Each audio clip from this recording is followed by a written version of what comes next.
Yeah. So I think he appears. Feel pretty sure that he appears to people as how they would recognize them or how they need to see them.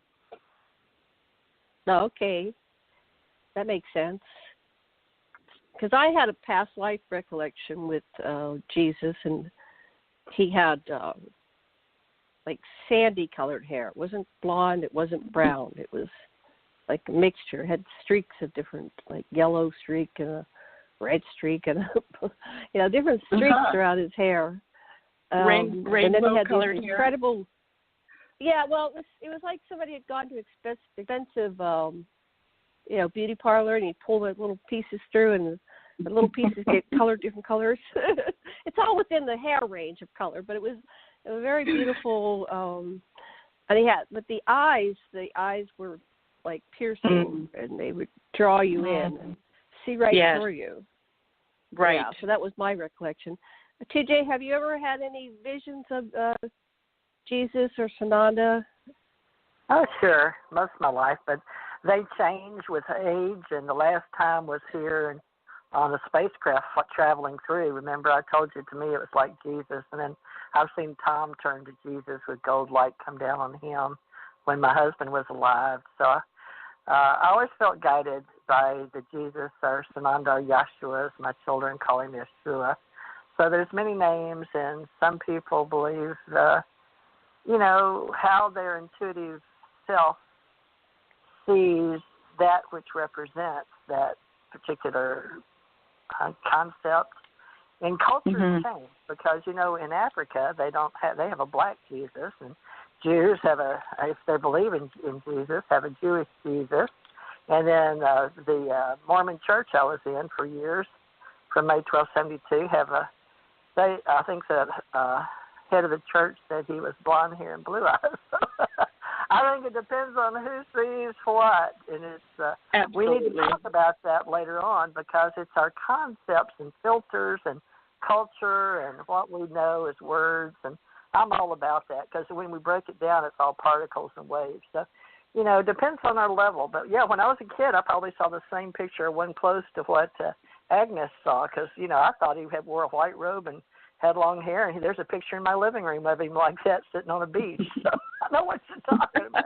So as long as we know what we're talking about, we know. So when you talk to people about God or Jesus or Sananda or Yeshua or Gabriel, whoever, angels, we sort of have an idea. So that's what you have to do, is get to the bottom line. Are we talking, what level of education? And a lot of people may not even know what we're talking about if you think about it, but we're speaking English.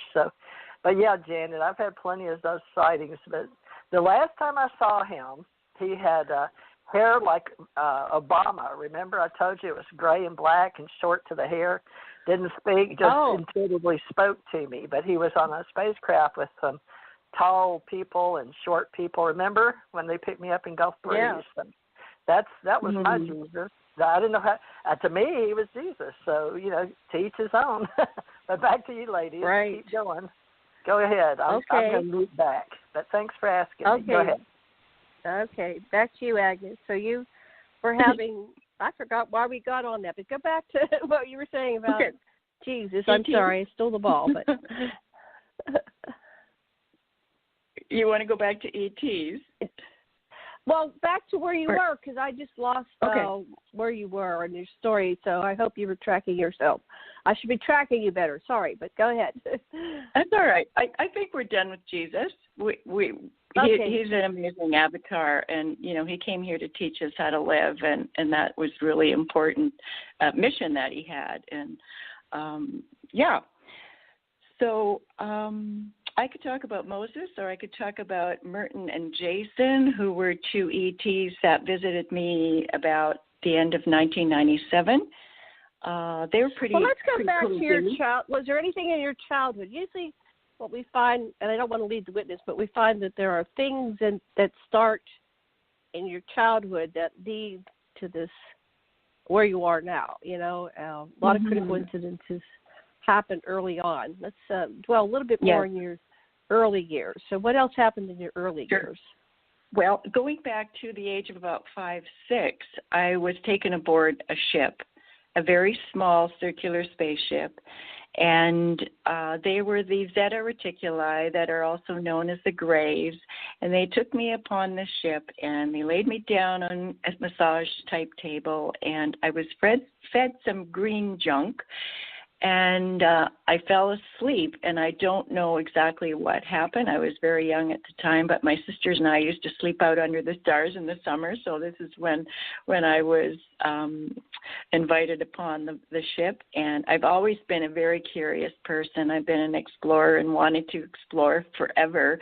And I would always tell my mother things, and then I'd say, "Oh, that's not right. I'm going to go and explore this over in the forest," or something like that.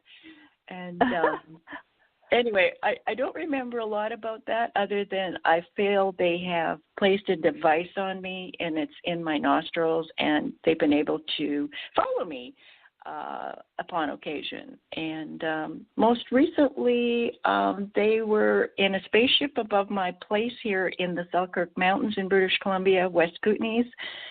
And I asked them what they were doing, and they said they were observing me. And the next day I had a Reiki class that I was facilitating, and lo and behold, they were there, and my students saw them as well. And they were observing us doing Reiki. And shortly after that, they also came into a Reiki session that I was doing, and I saw them having hands onto the person that we were facilitating for. So these are the Greys that many people know about. And when I first encountered them after that age 6 time frame was when I'd moved to the UFO Trench of British Columbia. By the way, we have a center to the universe in British Columbia, and it's been confirmed by the Tibetan monks who were sent up by Rinpoche in San Francisco. And it's about 6 hours, a little bit west and north of where I'm living now. I've been there several times. So we do have a lot of activity here in this province, and there's a large ley line that runs up, which is the North Thompson River Valley, and it pools in Jasper, Alberta, where there's a portal. So when I first moved to that area, I opened up my place as a retreat center, and was shortly after I'd moved there when I was in a meditation. And there were several Greys standing around my meditation bed, and I just kind of saw them and was observing them. And then they said to me, "We too are God's children."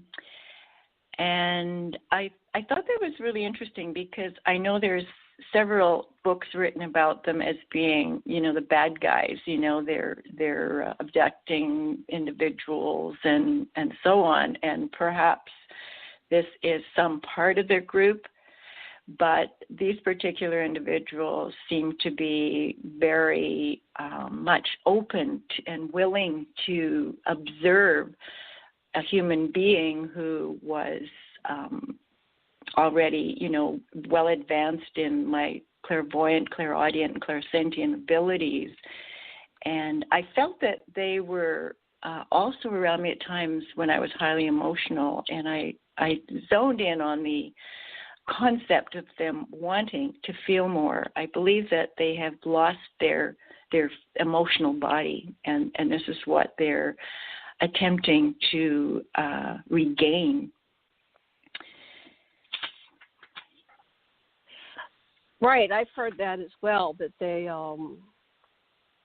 lost it. Now, some people think they're future selves. I think that that's both. I think there's, the future comes back to the past, but they're still extraterrestrials. And, what do you think about that, TJ? You've interacted with a lot of Greys. Do they seem to have limited ability for emotions, or? Well, what are your thoughts? I've had different, in government, out of government kind of situations in 3D form. But when I was in Flagstaff area, they visited me.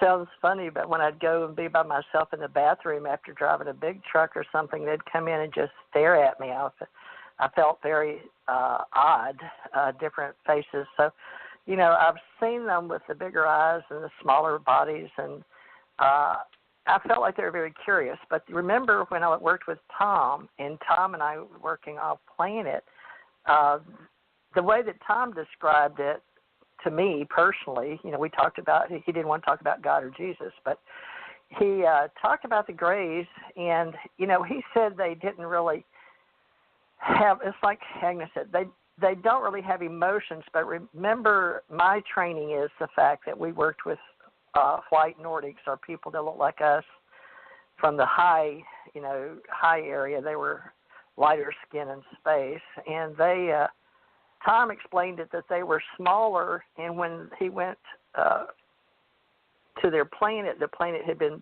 blown away. So they didn't have their original place in space, so we had taken them on to work with us. So there's that level in my mind. Then coming down here and learning about different people that have been abducted, there's that level. But when Tom and I were doing research for President Reagan, the fact was that we found out they would put them back. So what it was, the way that I understood it was from the observer here in this human form in this container, is the fact that some do, because we're all experiments at one level or another down here, of the 22, the DNA, and that they are still researching for their group. But I can't say, because I've heard so many different stories, I personally haven't gotten the concrete evidence that I would say is a finding of fact. So I listen to everybody's stories, but being around them, they were very curious, and when I had to do some training with them was to interpret, but they didn't talk to me. They used their ESP. So to me, right, if I had to say, I would say that they're much more advanced than we are, and that they lost their place in space, and so they signed on with the people that found them and work with all the others together, being that they're far more advanced. So that's why I think some people believe they're us in the future, those that follow time travel. So there's so many stories, but the main one in the 3D are nuts and bolts people, like MUFON people will say they're from Zeta Reticuli, Betty and Barney Hill type Greys. So, when we're talking about them, we need to talk about the Greys, the middle, the ones that look like the Japanese, the small, tiny ones, 3 to 5 feet, the ones that fly the ships. So you can't just say, hi, I'm a human, or hi, I'm a Grey. So that's what I've learned, but I'll mute now. So back to you, Janet. Okay. We're always teased, Okay, back to you, Agnes. Continue with what comes to your mind about your experiences. I just wanted to add one thing about the ETs, the Greys or Zeta Reticuli. When I was promoting a book in the area, I was talking about my experiences in the Middle East, and I've been in contact with Moses and Mother Mary have appeared, and so on and so forth. And anyway, when I was presenting this lecture, I kept feeling there was a woman in the audience who was also an ET contactee and from the Greys. So after the session, when we were all kind of just chatting, I asked her if she was in contact with ETs, and she kind of looked at me funny, and then I said, I think you are. Can you talk about it? And then she said that she was in contact with the Greys, the ETs, Zeta Reticuli, and that they had been doing crossings with human genes and ET genes. And she had been teaching the young ones, the young hybrids, she'd been teaching them nursery rhymes and singing with them in her garden that summer. So guess what? There are hybrids. So, yeah, I thought that was a really interesting aspect to that. So I had to add that story. But one of the most amazing experiences was a huge spaceship that was over my retreat in the mountains, the Central Mountains. This is a place where I was just after I came back from 2 years in Israel. And it was 1997, and I woke up at 1:30 at night, and there was this huge circular, silverish-looking thing out there, that I could see through my bay window. I thought at first it was the moon, but then